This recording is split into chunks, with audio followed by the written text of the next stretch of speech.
Hello friends, this is from Sukhmani Real Estate. I am a licensed broker in Ontario. Today I'll be sharing with you 10 tips for renting for new immigrants. So before that, a small request, if you are new to the channel and have not subscribed yet, please do consider subscribing. We talk a lot about Canadian real estate, tips and tricks we'll be providing you on this channel. So without further delay, let's move on to a very important topic, which is about the 10 renting tips for new immigrants. So what are the 10 new tips? So I will be sharing, because what happens when you are new to a country. So if you are visiting for a short time, you usually look for a hotel or B&B, Airbnb or B&B. But if you are coming to a country for a longer time, then you look for a house. So how do you go about the house? So these are the tips for the new immigrants. So the first and the foremost thing when you look for a house is you identify the neighborhood. Where do you want to rent? Which location you want to stay?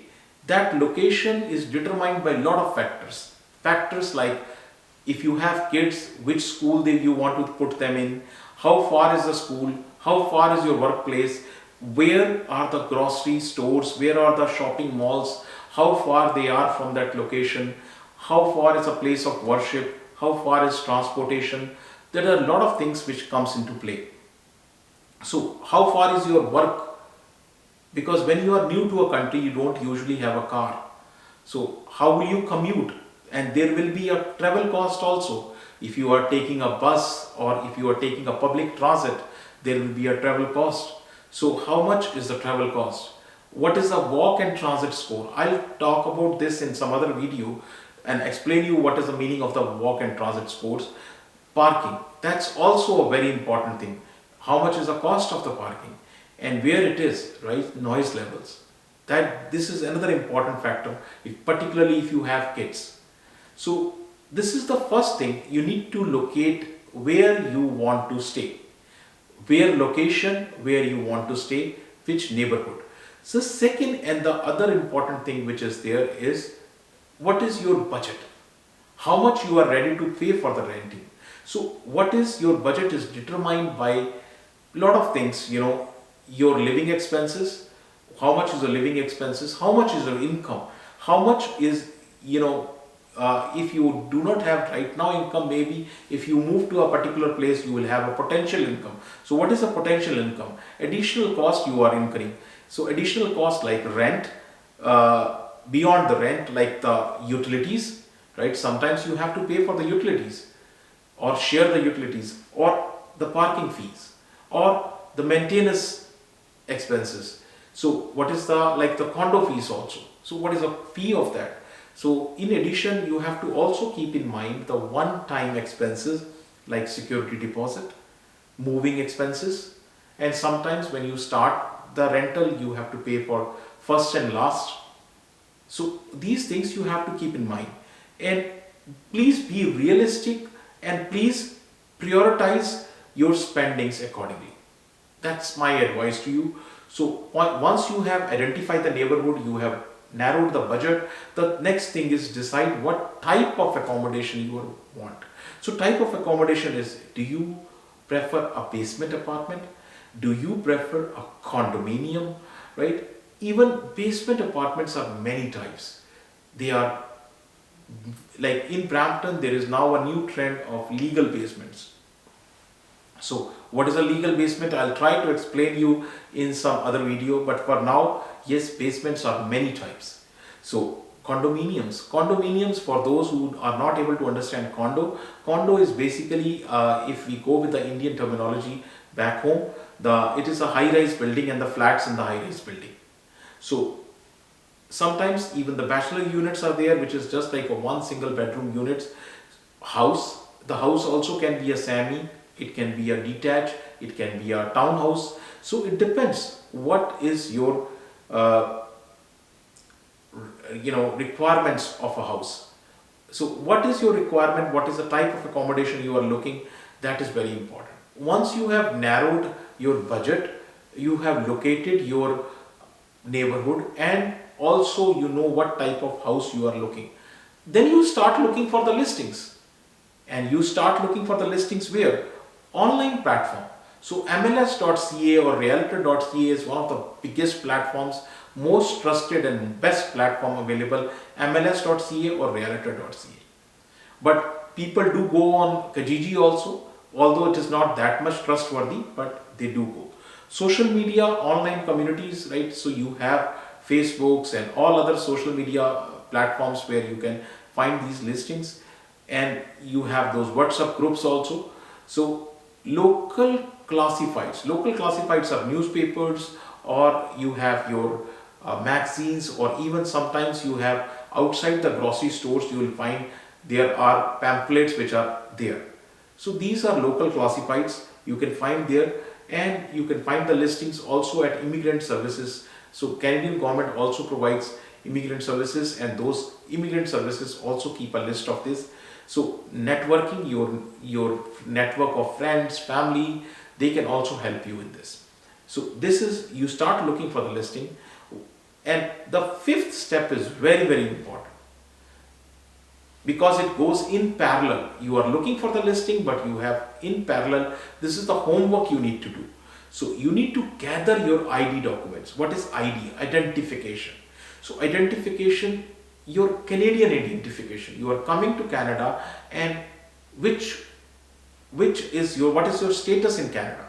So what is the type of work permit you have, or do you have a PR? If you have a PR, so do you have the PR card, or you have a COPR? All these things you need to keep ready. Your status in Canada, that is, you have to prove that. Of course, you have the passports, your back home Indian passports, and plus your driver license. If you are able to get in Canada the driver license, great, you can show as proof. If not, you can bring your back home Indian license also, and national ID card. So national ID card is your Aadhaar card, right? You can show that you have that ID card, and then government issued, any other government issue ID card. That is also very helpful. So if you have kids, you can bring up their birth certificate, and if you are married, you can bring up the marriage certificate. So these are very important documents. Similarly, you have to carry the documents for your rest of the family members who will be accompanying you in that rental unit. So this gather ID documents is very important step, but next step is even more important. That step is preparing financial documents. The financial documents are proof of income. How would you prove that you can pay the rent? So pay stubs, your employment letters, your bank statements, that you are getting money credited to the bank statement. So your credit report. So credit report, I would take a minute here, because many new immigrants do not have the credit score. So that's a little problematic. Even now in India also the credit reports have started. If you have a back home report, you can bring that too. So if not, then you can also try for local guarantor or co-signer. If some of your friends or family members can sign for you local guarantor, it will be a big help. So if you have any other financial assets, you can show that the proof of the financial assets. If you are getting any government assistance, particularly for those who are refugees, if you are getting assistance from the government, you can show that this much assistance you are getting from the government, so you are assured of the money. Number 7. So this is also a very important step, because people usually don't do this. But this is very important, because recommendation and references are required. When you are writing a rental application, you need to provide at least 2 references. So references are required. You can use your friends or your colleagues, your acquaintances for references or for recommendations. They can write a letter of recommendation for you. That is of course a big help. And request, if you have a previous renting history, you can bring the reference of your previous landlord also. So this is point number 7. Point number 8, which is view the property. Now you have done all the homework. You know your budget, you know where you need to get the property, you know what type of property. So start looking, right? View the property. View the property where? You can start viewing the property first of all online, maybe in form of a video tour or in form of a photo. So then in reality you can go and visit the property, schedule the appointment and go and visit the property. So you can evaluate what is the condition of the property, what are the features which are there, and what are the factors such as natural light, ventilation, and of course the overall layout. So what is the layout of the property? So pay attention to the neighborhood and amenities, because here you are going to live for at least a year. So check out the amenities, the type of people, the type of neighborhood it is. So this is very, very important. And once you have viewed the property, you put an offer. So when you put the offer, right, in the meanwhile, before the offer is accepted, you need to understand very important thing, which is responsibilities and rights. So let me first take the responsibilities of tenant and then rights. So responsibilities, there are many, but I'm just taking few of them. So responsibilities are first and most important is paying rent on time and maintaining the property, respecting the property rules, the notifying the landlord of any kind of issues which occurred on the property, and respecting the neighbors. These are very important. So you just can't make the noise on the top of your voice because others are also there. So these are responsibilities. Look at the rights. So the right is right to privacy. You are paying for it, it's your private space. So request for timely repairs. If something is broken down, timely repairs. If you have given a security deposit, and return of the security deposit once the lease is finished. And then notice of entry by the landlord. So landlord, if they want to check the premises, they can notify you and then can visit. So right to have dispute any kind of unfair charges if their unfair charges are put on you. So these are the rights. Now last 10th, very important, once you have known the rights, once you have put the offer is accepted and you are ready to sign the lease. So when you sign the lease, you need to understand the lease terms like duration of the lease, the rent amount you will be paying, the security deposit you will be paying, utilities, how much you will be paying, and rent increase. Is there a provision? If yes, when? And rules around pets and smoking. This is very important to understand what are the rules of that property about the pets and smoking. Guest policy. This is also very important. A guest is a guest, which means he can come and stay with you for 4-5 days. But if more than that, if he or she stays, then he or she is not a guest. So what is the policy around the guest? That is something which you have to look around. Sometimes there are guest policies also. So that also you need to look around. These are the common things and any other restrictions or rules which are there.